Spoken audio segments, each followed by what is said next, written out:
In previous lecture we discussed about the type of solution. Solution is made up of solute and solvent. Solute किसे बोला था हमने, solvent किसे बोला था, ये सब हमने डिस्कस किया था. अब हम डिस्कस करते हैं कि सॉल्यूट और सॉल्वेंट के बीच में क्या इंटरेक्शन होता है.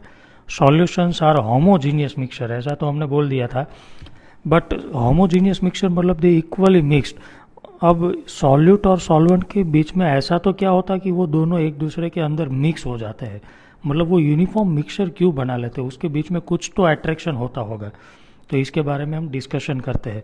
उसमें सबसे पहला पॉइंट मैं यहाँ पे आपको लिख दूँ कि number of OH group is directly proportional to solubility in water.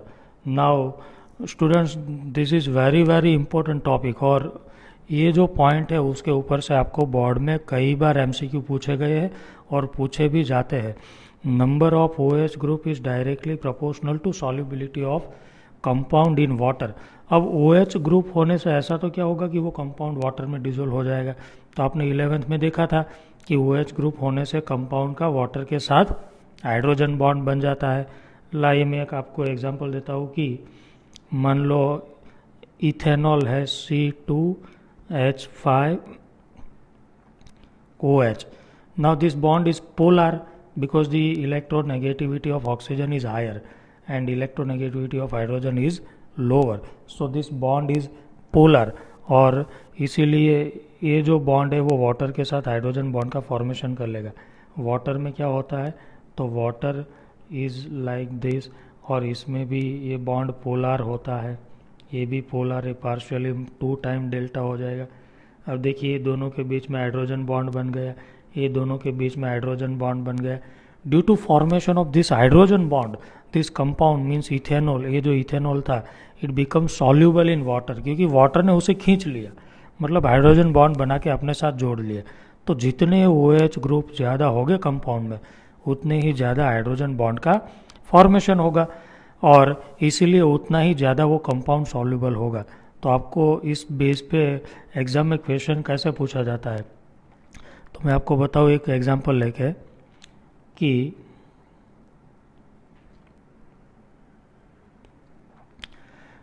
Arrange the following compound in increasing order of their solubility in water, ऐसे क्वेश्चन पूछा जाता है. Increasing order of solubility in water, आपको जो कंपाउंड दिए हैं उसे solubility in water के इंक्रीजिंग ऑर्डर में, increasing order in solubility, increasing order of solubility in water.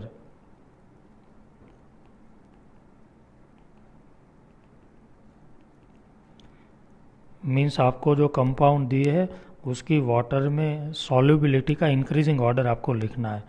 तो उसमें जो कंपाउंड दिए उसमें सबसे पहला कंपाउंड इथेनॉल है, देन दूसरा कंपाउंड है ethylene glycol, then third compound is glycerol, then fourth compound is glucose, fourth one is glucose.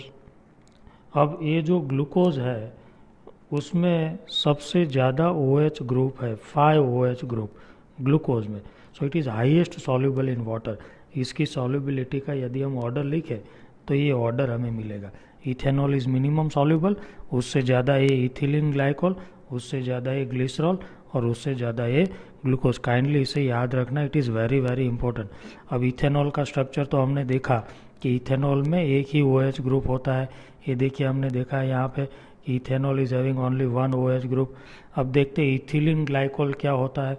Ethylene glycol जो है वो इथेन 1,2 डायोल है, CH2OH CH2OH. It is ethylene glycol. इसका IUPAC नाम तो आप सब जानते हैं, इथेन 1,2 डायोल. लेकिन बोर्ड में आपको डायरेक्ट पूछ लिया एग्जाम में कि इथिलीन ग्लाइकोल, तो आपको पता होना चाहिए it is ethane 1,2 diol. It is having 2 OH group, इसके पास 2 OH ग्रुप है. और second compound is glycerol. Glycerol is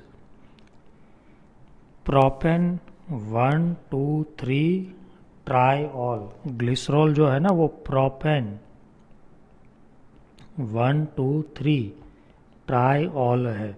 and last glycerol में देखिए 3 OH ग्रुप्स है, और लास्ट इज ग्लूकोज। और ग्लूकोज सबसे ज़्यादा सॉल्युबल हमने क्यों लिखा, तो glucose is having 5 OH group. Glucose के अंदर 5 OH ग्रुप है। इसका स्ट्रक्चर हम आगे जाके बायोमोलिक्यूल वाले चैप्टर में देखेंगे। ग्लूकोज में 5 OH, एक यहाँ पे और 4 ग्रुप यहाँ पे। So glucose is having 5 OH group. तो जितने OH ग्रुप्स ज़्यादा उतनी सॉल्युबिलिटी वाटर के अंदर ज़्यादा, क्योंकि उतने ही ज़्यादा हाइड्रोजन बॉन्ड का फॉर्मेशन होगा। तो ये सबसे पहला पॉइंट आपको खास याद रखना, it is very very important. Now second point में लिखूँ तो सेकंड पॉइंट में हम ये लिखेंगे कि मोस्ट ऑफ पोलर सॉल्यूट होते हैं, they dissolve in polar solvent. Polar solute polar solvent में डिजोल्व हो जाते हैं, क्योंकि उसके बीच में हाइड्रोजन बॉन्ड या किसी भी इंटरेक्शन होता है, किसी भी बॉन्ड का फॉर्मेशन होता है। For example HCl plus water, आपको तो पता है HCl इज पोलर, हाइड्रोजन और क्लोरीन वाला बॉन्ड है। सो जो पोलर सॉल्यूट होते हैं वो पोलर में ही डिजोल्व होंगे। And last is non polar solute, dissolve in non-polar solvent. Example, benzene plus toluene. आपको तो पता है कि जितने भी हाइड्रोकार्बन है they all are non polar. तो नॉन पोलर के बीच में ही अट्रैक्शन होगा और वही डिजोल्व हो गया, और पोलर ही सॉल्यूबल हो गए एक दूसरे में मिक्स। आपको कोई पूछ रहा है HCl टोल्यूइन में मिक्स होगा, तो नहीं, because HCl is polar, toluene is non polar. क्या बेंजीन वाटर में मिक्स होगा, तो नहीं, benzene is non polar, water is polar. तो ये 2 पॉइंट भी आपको याद रखना है। MCQ में पूछ लिया जाए कि कौन एक दूसरे के साथ मिक्स नहीं होगा, तो polar plus non polar gives no solution. याद रखना, पोलर और नॉन पोलर नो सॉल्यूशन, उसमें सॉल्यूशन का फॉर्मेशन नहीं होगा। So it is the interaction between solute and solvent. आइए हम एक नया टॉपिक स्टार्ट करते हैं, जो है concentration terms. It is very very important topic. आप समझ लीजिए आपका 50% चैप्टर इसके बेस पे है।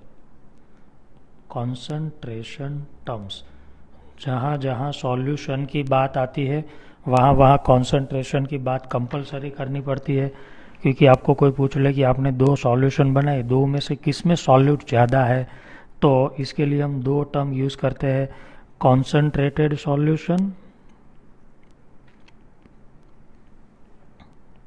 कॉन्सेंट्रेटेड सॉल्यूशन का मतलब मोर सॉल्यूट और लेस सॉल्वेंट। एंड यदि सॉल्यूट कम होगा then the solution is called diluted solution. Diluted solution that is less solute और मोर सॉल्वेंट। यदि सॉल्वेंट ज़्यादा है और सॉल्यूट कम तो वो डाइल्यूटेड सॉल्यूशन कहा जाएगा।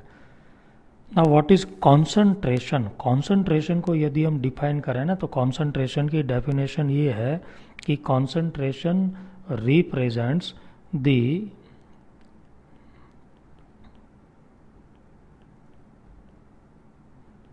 concentration represents the amount of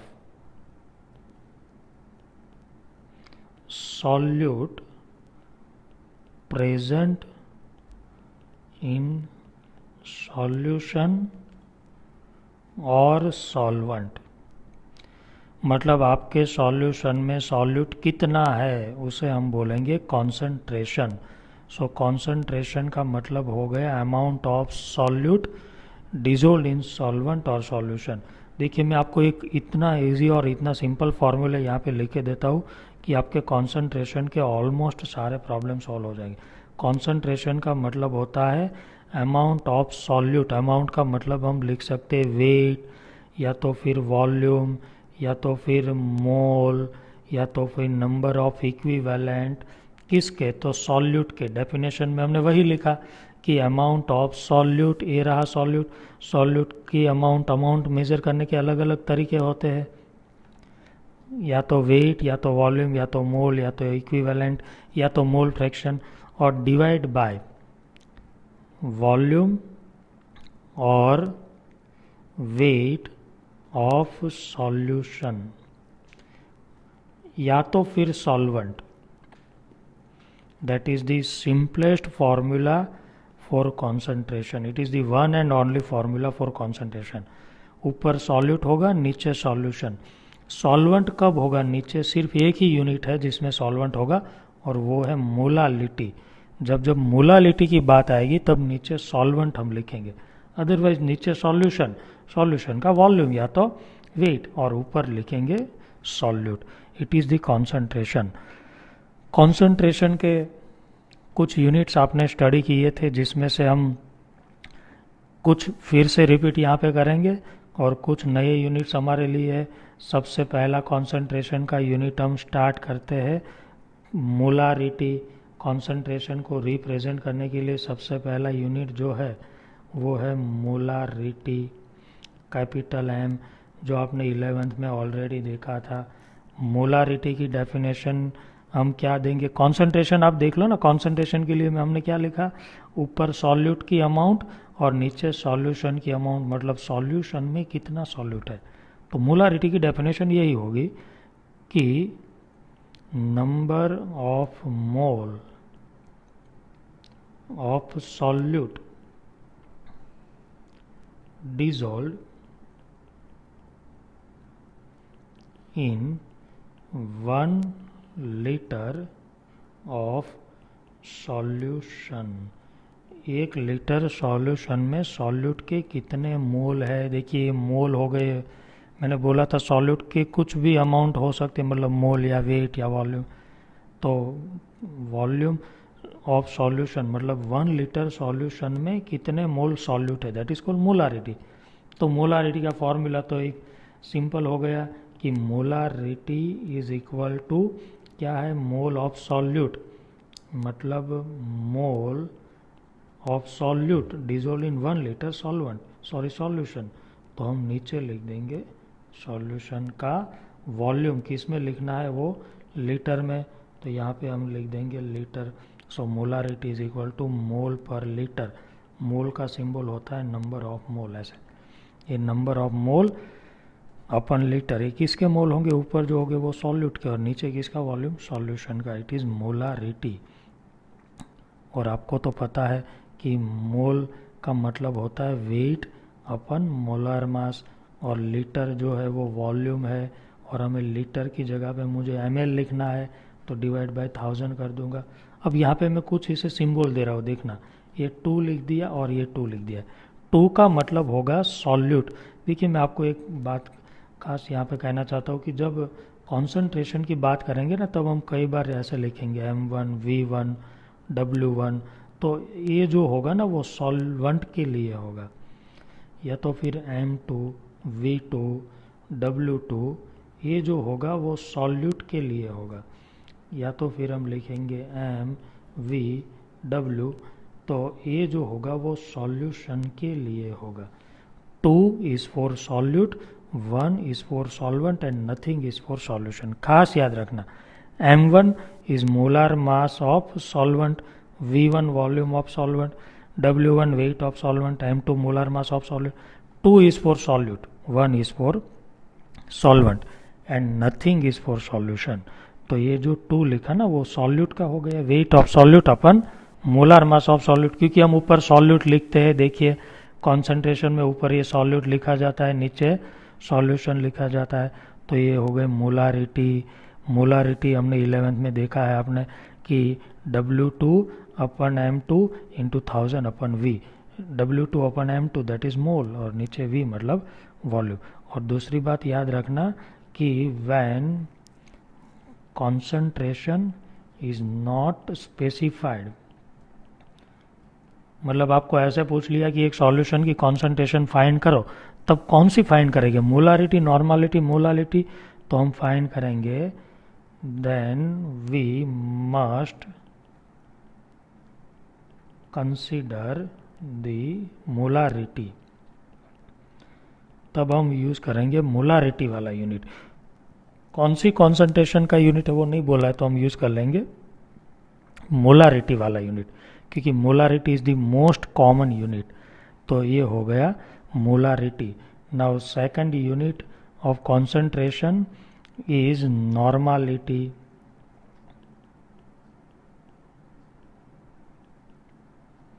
capital N. Normality का डेफिनेशन यदि हम लिखें तो number of equivalent of solute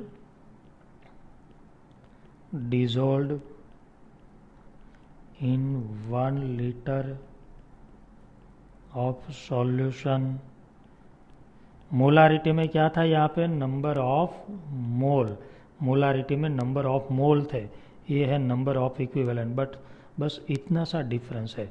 देखिए नॉर्मालिटी और मोलारिटी का डिफरेंस, तो नॉर्मालिटी में यहाँ पे ऊपर है नंबर ऑफ इक्विवेलेंट, अब नीचे तो वही है लीटर। अब नंबर ऑफ इक्विवेलेंट का मतलब क्या होता है पता है, वेट अपन इक्विवेलेंट वेट। जैसे number of mole is equal to weight upon molar mass होता है ना, वैसे ही नंबर ऑफ इक्विवेलेंट, ये नंबर ऑफ इक्विवेलेंट मैंने आपको 11 में बताया है कि number of equivalent is equal to weight upon equivalent weight. अब इक्विवेलेंट वेट क्या होता है तो वो भी आपको पता है, equivalent weight is equal to molar mass upon n factor होता है। अब एन फैक्टर कैसे डिसाइड करते हैं वो हमने 11th में बहुत अच्छे से प्रैक्टिस किया है। तो ये number of equivalent of solute, तो हमने 2 लिख दिया, 2 इज फॉर सॉल्यूट ना। देन ये लीटर है, लीटर मतलब वॉल्यूम किसका है, तो ये देखिए सॉल्यूशन का है, तो 1 2 कुछ नहीं लिखेंगे, लीटर को ml में लिखना है, तो हम ऊपर 1000 कर देंगे। तो ये हो गया नॉर्मालिटी का फॉर्मूला। नॉर्मालिटी मतलब W2 इंटू 1000 अपन इक्विवेलेंट वेट इंटू वॉल्यूम। तो see the difference between molarity and normality.